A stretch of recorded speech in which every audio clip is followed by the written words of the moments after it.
need them? Well, events is a mechanism for communication between objects. That means when something happens inside an object, it can notify other objects about that. Why do we need that? Because it can help building loosely coupled applications. What is loosely coupled applications? That means an application that its components or classes are not tightly coupled together. A loosely coupled application is easy to extend without breaking or changing one or more of its existing capabilities. Let me show you an example of this in the code. So take a look at this class. This is a video encoder class with one method called encode, which encodes the video that is passed to it. For simplicity, I've gotten rid of the encoding logic. But look at the last line. Here, when the encoding is finished, we use the mail service to send a mail message to the person that owns the video. Now, there is nothing wrong with this code, but let's say in the future, there is a scenario and we may want to send a text message to the video owner. So what we need to do is to go ahead and add this extra line of code to this method. Now, again, this is for simplicity. In a real-world scenario, there could be a few more lines of code. Now, the problem here is because we add this extra line of code here, that encode method is changed, which means it has to be recompiled, which means the video encoder class also has to be recompiled, which means any other classes that are dependent on this video encoder have to be recompiled and redeployed. So as software engineers, we want to reduce this problem. We want to design our application such that when we want to change the application, that change has minimal impact on the overall application. The problem here with this code is that by adding that extra line, we may accidentally break something along the way. Now, we can use events to resolve this problem. Take a look at this picture here. We can have our video encoder class to publish an event called video encoded and have the mail service class to subscribe to that.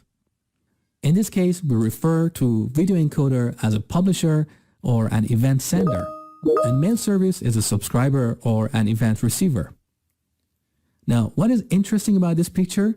That video encoder knows absolutely nothing about mail service, which means in the future, if we want to extend our application and add the capability to send a text message when the video is encoded, we can simply create a new class called message service and have it subscribe to that video encoded event of the video encoder.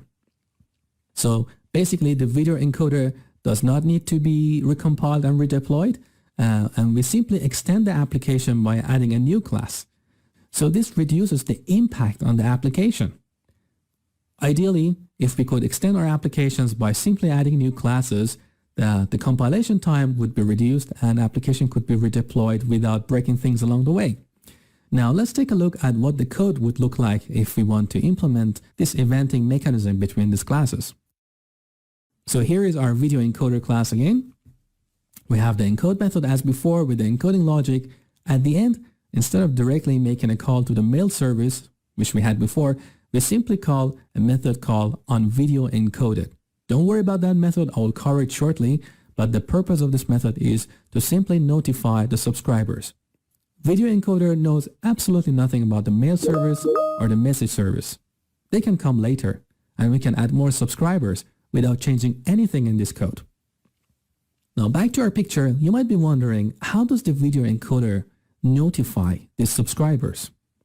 Well, for video encoder to notify its subscribers, it needs to send a message to them. In practical C# terms, that means invoking a method in the subscriber. But how does the video encoder know what method to call? For that to happen, we need an agreement or a contract between these publishers and subscribers. So this agreement is something that both the publisher and subscriber agree upon. That is a method with a specific signature. Take a look at this method. So this method is void. It has two parameters, which the first one is an object and the second one is an event args. And this is a very typical implementation of a method in the subscriber. We often call these methods event handlers, and that's the method that is called by the publisher when the event is raised. So that means, back in our picture here, we need to have a method like that in mail service and message service. So when the video encoder wants to raise that event, it's going to call these methods. Now I need to clarify something here. Again, video encoder does not know about the existence of mail service or message service. It knows absolutely nothing about them. It's decoupled from them. All it knows is a method, nothing else. Now, how do we tell video encoder what method to call? That's when a delegate comes in. So a delegate is basically an agreement or a contract between publisher and subscriber. And it determines the signature of the event handler method in the subscriber. So back in our picture here, we can have a delegate that determines when a video is encoded and we want to notify subscribers, we should have a method that is void with these parameters. The name doesn't matter, but the signature is important. So now that you have a basic understanding of events and delegates, let's take a look at a piece of code and see how to create an event and a delegate. So here I've created a very simple console application. Let me walk you through the classes we've got here. First, we've got a video class, which is a very basic class with a simple property for the title of that video. We also have that video encoder that you saw earlier in the slides. So it has one encode method that gets the video. First, it logs a message on the console saying we are encoding the video. And just to simulate an encoding process, I used thread.sleep to delay the application for a period of 3 seconds. In the program CS, in the main method, first we instantiate the video here. Then we instantiate a video encoder. And finally, we call the encode method passing the video object. So very basic. Let me run the application now. So with Control and F5, okay, we got the message encoding video, and notice there was a 3-second delay before we saw the press any key to continue. Let me run it again. So waiting, 1, 2, 3, there you go. Okay, now we want to implement an event in the video encoder such that when the encoding is finished, it notifies anyone who is interested in that event. Now, to give this class the ability to publish an event, there are 3 steps we need to follow. First, we need to define a delegate.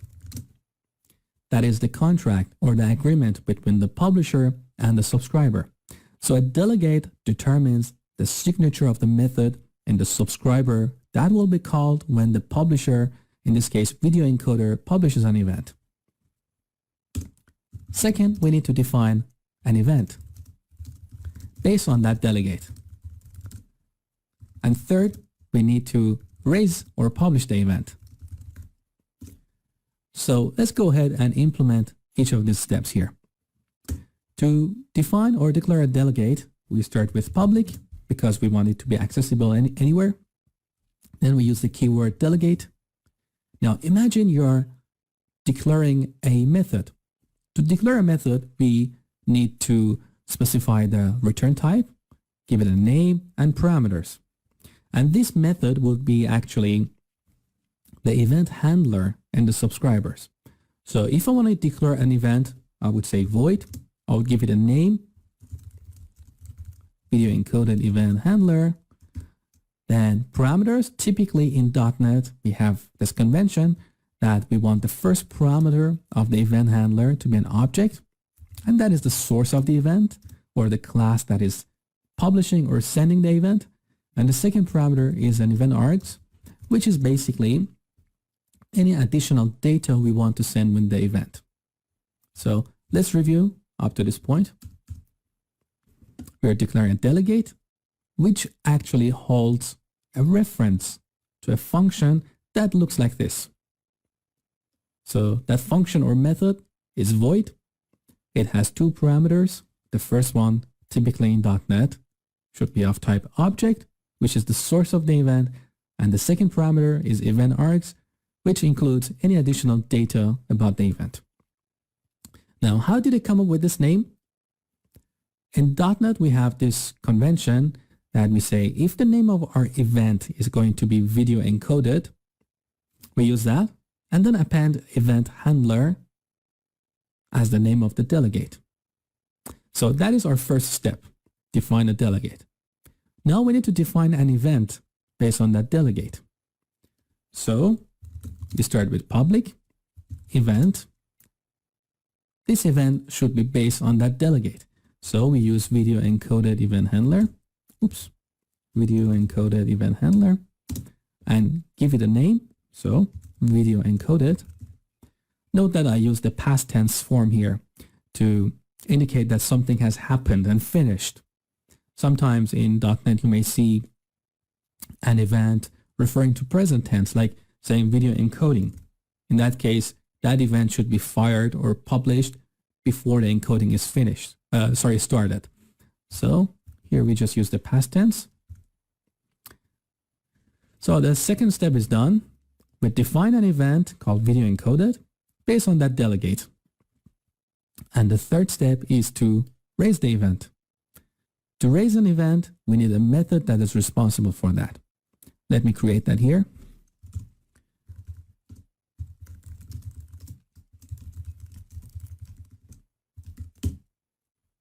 So in .NET, again, there is a convention.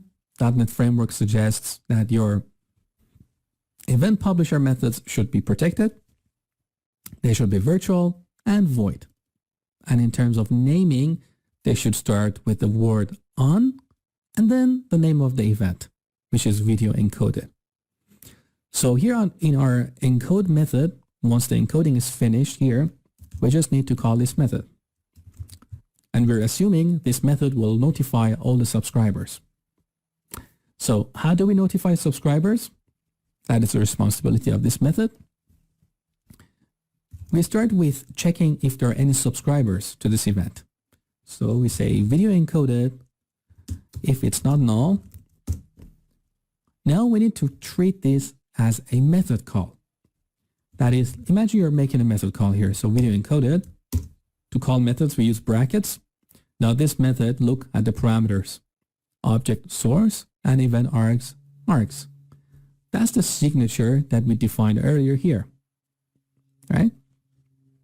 So what is the source of the event, or who is publishing the event? The current class or the current object, which is this.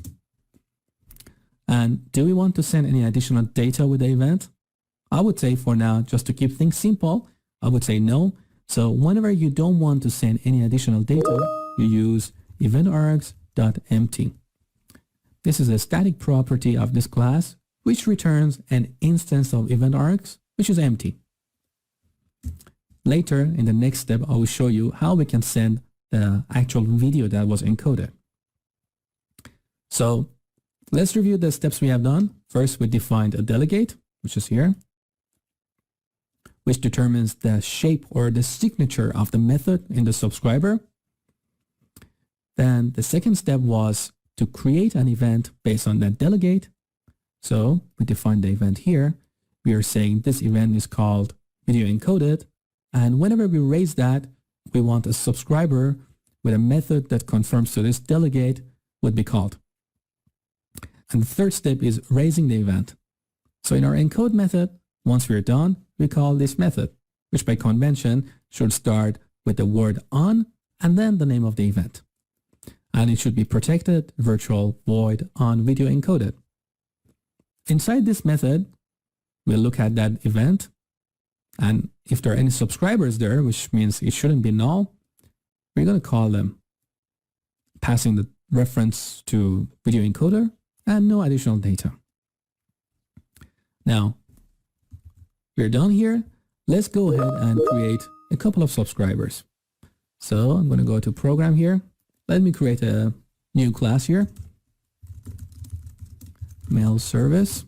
So this class is responsible for sending an email once the video is encoded. Now I told you that back in our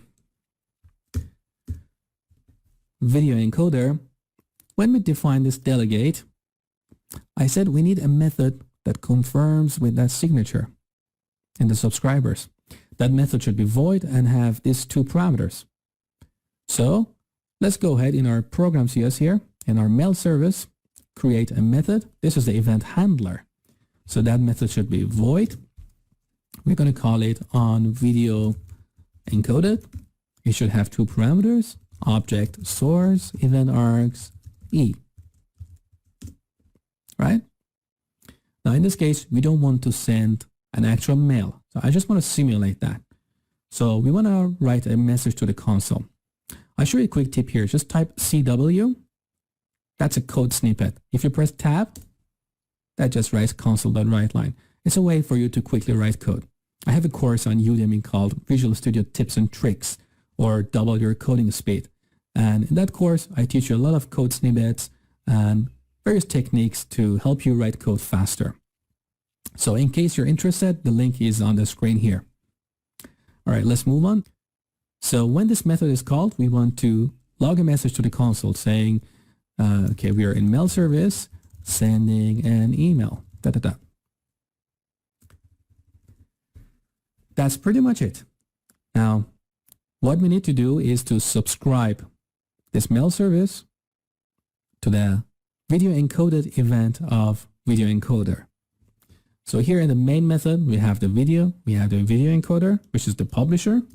So that's going to be the publisher. Let me create an instance of mail service, and this is going to be my subscriber. Right.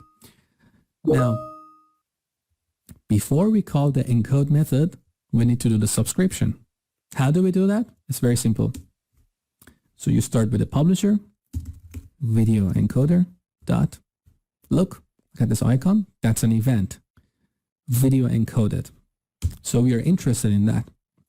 Now the notation is we use the plus equal operator. That is to register a handler for that event. Who's the handler? This method in the mail service.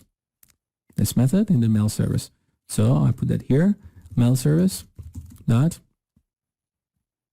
where is that? On video encoded.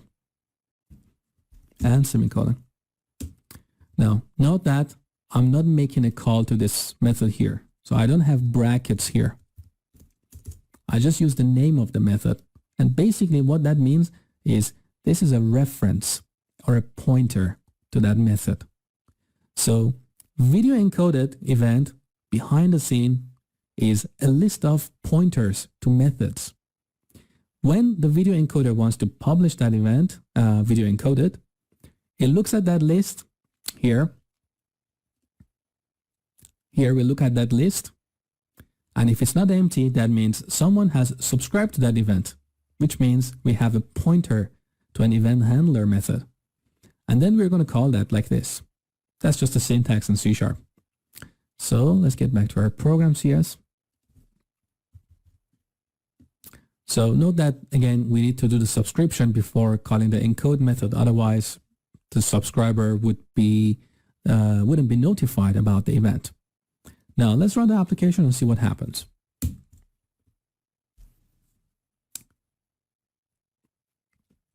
So we got the encoding video, which comes from the publisher, and then our mail service was notified and is trying to send an email. Now let's look at some more interesting stuff here. First of all, I want to move this class to a separate file. The slow way of doing that is to go here, copy these, and then go to Solution Explorer, create a new file, and paste. It's not a good way. What is a faster way? There is a plugin called ReSharper, which is one of my absolute favorite plugins for Visual Studio. With ReSharper, you get this icon here. And see, it's suggesting to move this to another file. All you do is you put the cursor here on the class name, and then press Alt and Enter. And again, you get the suggestions here. Then press Enter. That's it. ReSharper moved that mail service class to a separate file, which is mail service, and added that to my solution here. So ReSharper really speeds up your coding. Again, I explained this stuff in my Visual Studio course on Udemy. So in case you're interested, have a look at that course and you're going to love it. Back in our program, now let's create a subscriber that is responsible for sending a text message. So I'm going to create another class saying message service. And again, we want an event handler method here. What is the signature of that method? Should be public void on video encoded. The first parameter should be object source, and the second should be event args. Again, we want to simulate a texting scenario. So just use CW, console.writeLine, press tab. There you go. So we are in message service now, sending a text message. And then I go here, Alt and enter, move that class to a separate file. Now we can press Control and hyphen to get back to where we were, which is the program class. So similarly, with that publisher and this subscriber, now we can add a new subscriber. Var message service equals new message service. So here's another subscriber. By the way, this comments is purely for educational purpose. I'm not suggesting you to write comments like that in your production code. Okay, so we've got an instance of the message service. We need to subscribe to the event, just like before. So who's the publisher? The video encoder. What event are we interested in? Video encoded. How do we subscribe? Plus equal. Now message service dot on video encoded. And again, I'm not making a method call, so there are no brackets here. Just a reference or a pointer. Let's run the application again.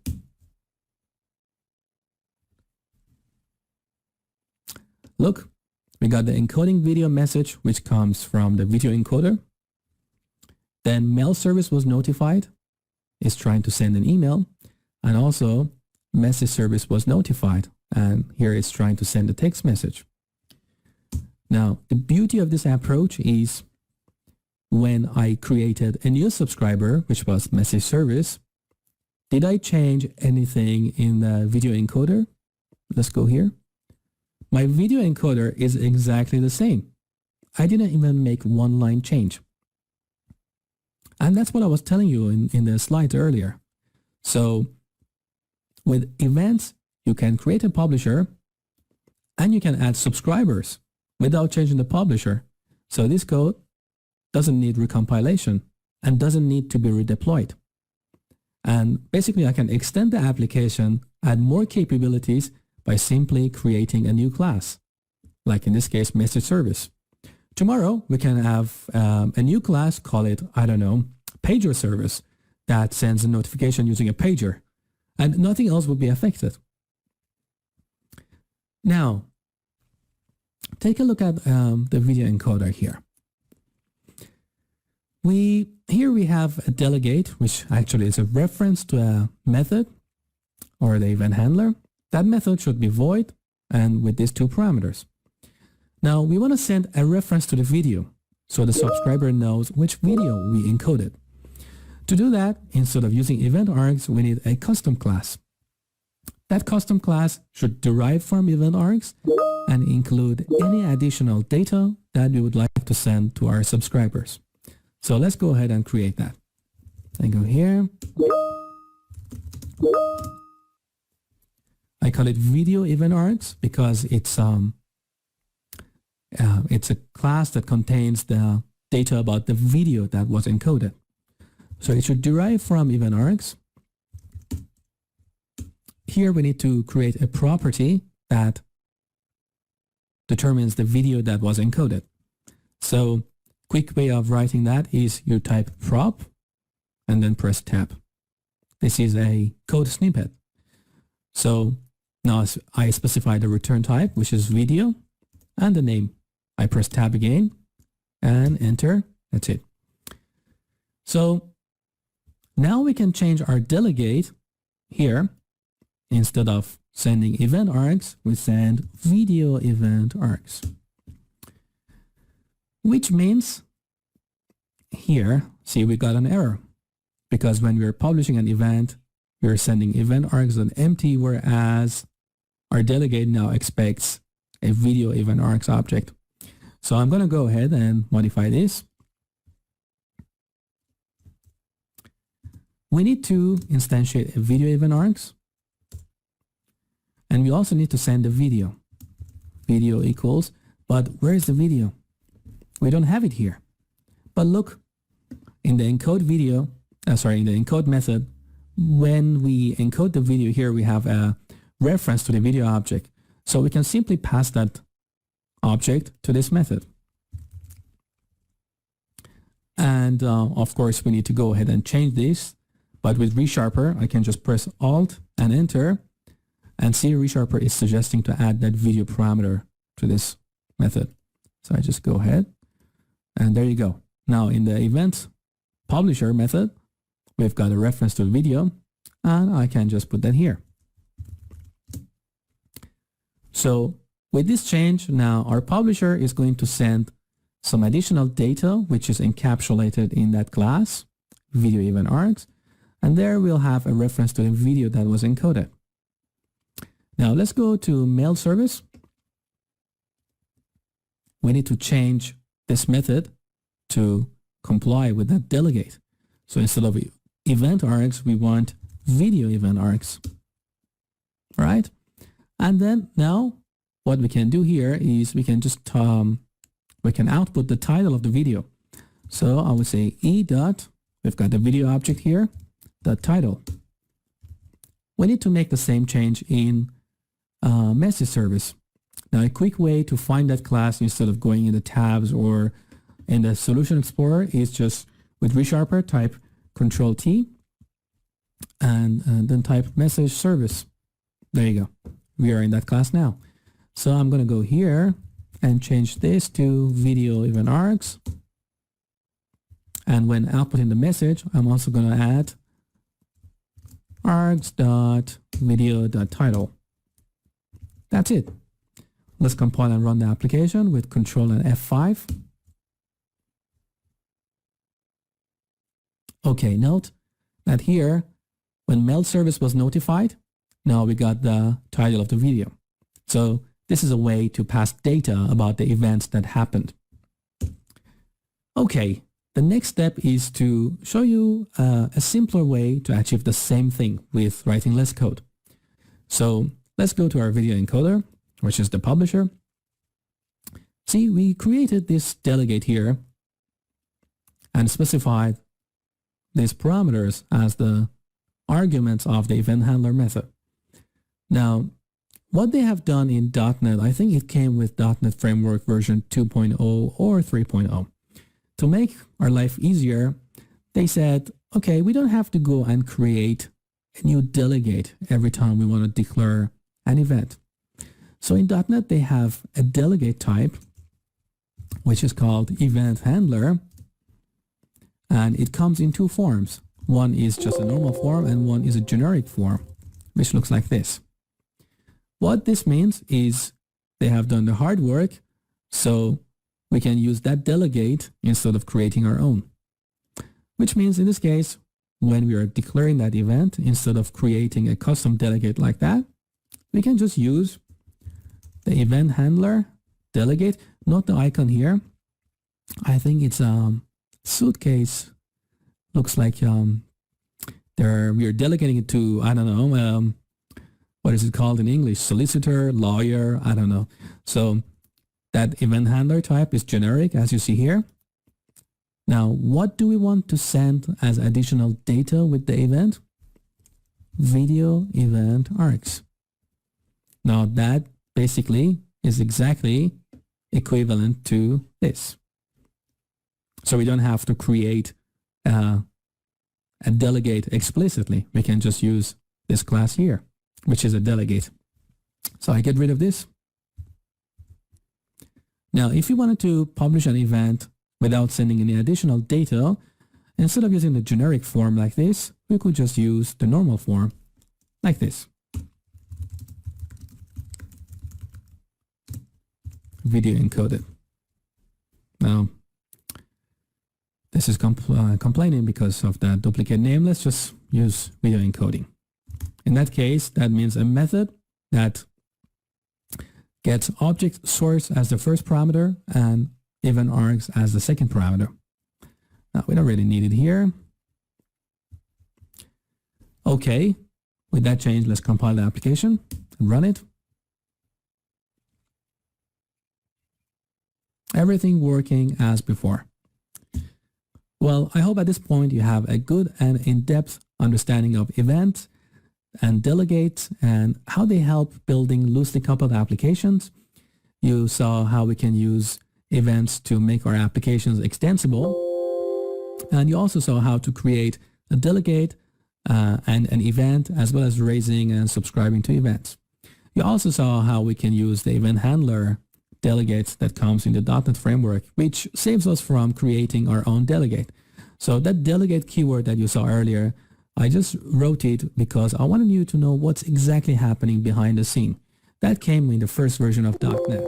But then this event handler class came, or delegate came, and we don't really need to create our own delegate. Honestly, I haven't seen a use case for that over the past, 12 years of me coding in .NET. Okay, that's it for this video.